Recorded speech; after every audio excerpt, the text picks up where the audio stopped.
kali saya diminta untuk melayani seorang ibu tua. Bukan ibu tua ya, dia masih sekitar 50-an. Orang Katolik ya.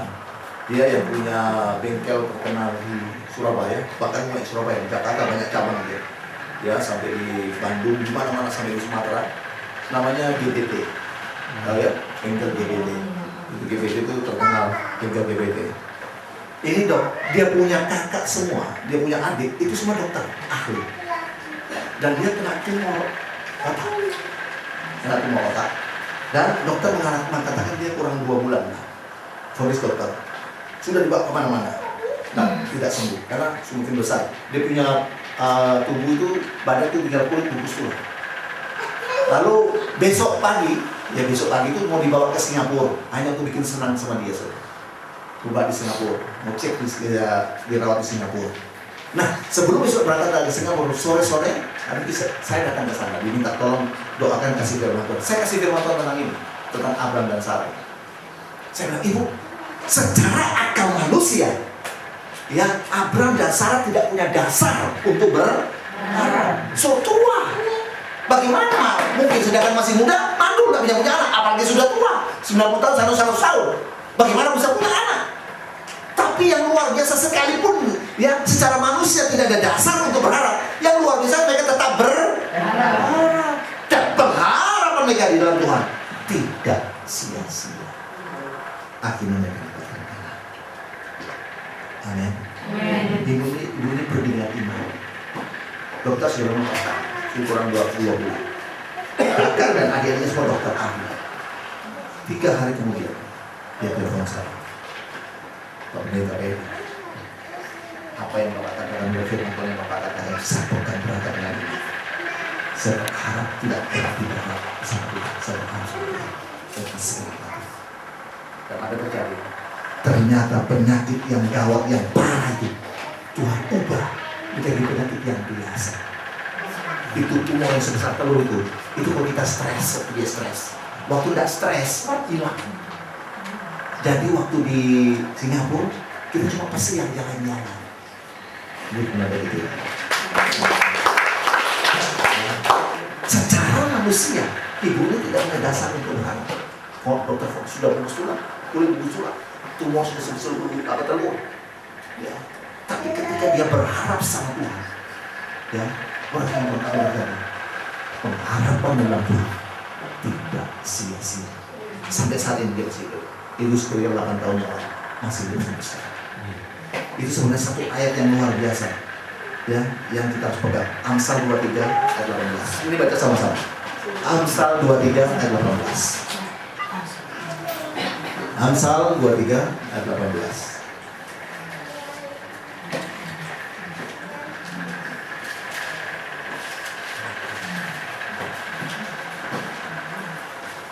Amsal 23 ayat 18. Yuk sama-sama.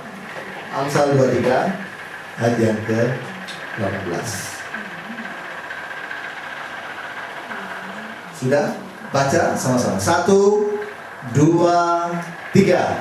Karena masa depan sungguh ada dan harapanmu tidak akan hilang. Karena masa depan itu sungguh ada. Mujizat itu ada. Berkat Tuhan itu ada. Kesembuhan itu ada. Dan pengharapanmu di dalam Tuhan tidak akan hilang. Ini yang bagi Tuhan. Amin. Amin. Ya, saudara, ya, jangan sampai apapun masalah, jangan kau pernah berhenti berharap sama Tuhan. Ketika Abraham diminta anak satu-satunya, ya anak yang sangat dicintai oleh Abraham, yaitu anak yang lahir namanya siapa? Iskak ya. Waktu diminta oleh Tuhan untuk dikorbankan, apa yang terjadi? Secara manusia itu dia bingung, dia stres. Bagaimana di Tuhan? Tuhan ini kok anak satu-satunya ya, saat ahli waris ya, ke harta kekayaan yang hidup yang dia punya, untuk mewarisi semua harta kekayaannya. Kok diminta Tuhan? Dia kalau masih kecil, ini anak yang didapat dengan pergumulan yang luar biasa, baru dapat umur 100 tahun. Kok diminta sama Tuhan? Dia kalau masih kecil, ini sudah besar. Tapi walaupun dia stres, mungkin dia bingung, tapi Abraham tetap taat. Ya, waktu dia tetap terjadi. Ya, waktu saudara terbaik. Si Abraham itu dia bawa si Ishak itu dikorbankan itu di atas gunung Moria. Ya, mereka naik gunung. Ya, mungkin waktu dia naik gunung di sebelah kanan gunung gitu ya. Mungkin dia dengan ada stres bingung. Bagaimana Tuhan ini? Umur anak ini didapat dengan umur sudah 100 tahun baru didapat. Ya, terus sudah menjadi ahli waris satu-satunya harta kekayaan yang hidup dia punya. Kenapa Tuhan tadi kalau masih kecil ini sudah besar? Tapi walaupun dia bingung, dia stres, apa yang terjadi? Dia tetap tahan. Dia naik gunung untuk korbankan di atas gunung Moria. Waktu dia naik sudah di sebelah kanan gunung, dia naik kasih contoh di sebelah kanan gunung, dia naik. Apa yang terjadi? Waktu dia naik, dia taat. Ketika Abraham taat, tanpa sepengetahuan Abraham, ketika dia taat, dari balik gunung itu dan sebelah kiri gunung itu, Tuhan sudah tuntun jawabannya. Seekor. Amin.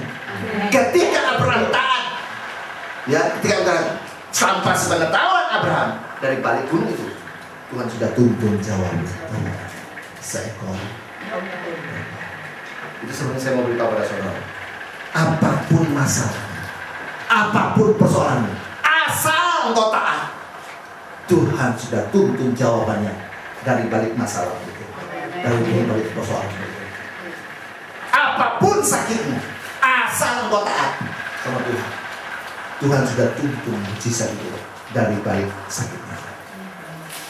Asalkan apa saja yang kau butuhkan, besar atau kecil, asal kau taat, Tuhan sudah tuntun dari balik kebutuhan itu jawaban. Amin. Ya, naiknya sama-sama. Yang sebelah kanan ini membutuhkan, Abraham membutuhkan. Yang sebelah kiri yang dibutuhkan naiknya sama-sama. Ketemunya di mana?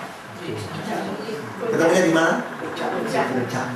Itu sebabnya Allah seringkali bekerja justru di puncak masalah. Tuhan seringkali bekerja justru di puncak masalah. Ayat 40, ayat 1. Ayat 40, ayat 1.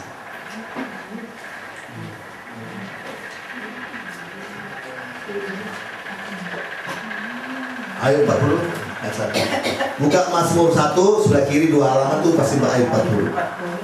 Ayat 1, yang teras. Ayub 40 ayat 1. Maka dari dalam badai Tuhan menjawab Ayub. Dari balik badai, dari dalam badai, dari tengah-tengah badai, Allah menjawab Ayub. Tuhan justru bekerja justru di puncak masalah.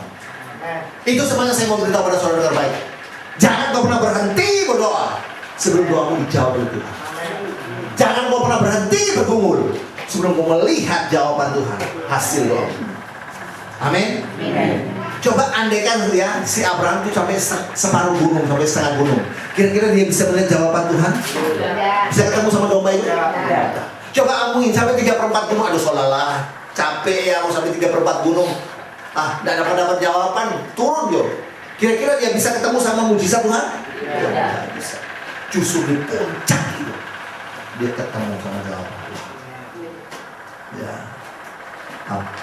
Dengan baik, Allah sering bekerja justru di puncak masalah. Tuhan sering berkarya justru di tengah-tengah masalah. Itu sebenarnya saya beritahu. Jangan kau pernah berhenti berdoa sebelum doamu dijawab Tuhan. Jangan kau pernah berhenti berperang sebelum kau melihat mujizat. Amin. Matius 11 ayat 28 berkata, marilah datang kepadaku semua yang letih, aku akan memberikan kelegaan. Allah berikan kepada mereka yang sudah letih lesu. Amin. Ya, mujizat Tuhan berikan kepada kelegaan, atau mujizat Tuhan sudah berikan kepada mereka yang sudah letih lesu berdoa, letih lesu bergumul. Kalau berdoanya bergumulnya baru 1 minggu, 1 bulan, atau 1 tahun, 2 tahun, belum. Ya. Kalau sudah letih lesu bergumul, letih lesu berdoa, ini loh hasil doamu. Ya, yang tidak ada tuh bilang baru 1 hari berdoa, kenapa hasil doamu? Enggak ada. Ya. Kalau sudah letih lesu bergumul, letih lesu berdoa, inilah hasil pergumulan, inilah hasil doa. Amin. Saya tanya, kalau berkat yang kita dapat, mujizat yang kita dapat, itu hasil doa kita 1 minggu, Dengan doa berkat yang kita dapat, mujizat yang kita dapat, dengan hasil doa kita selama 1 tahun, mana kita lebih menghargai? 1 tahun. Amin. Ini hasil kamu berjumur 1 tahun. Wah, itu dapat luar biasa. Ini kita nggak bergumul akan 1 tahun, kita bergumul berdoa 1 tahun. Kalau cuma 1 hari, 2 hari, oh Tuhan memang Tuhan punya tugas menjawab kita berdoa. Baik, saya mau tanya, ya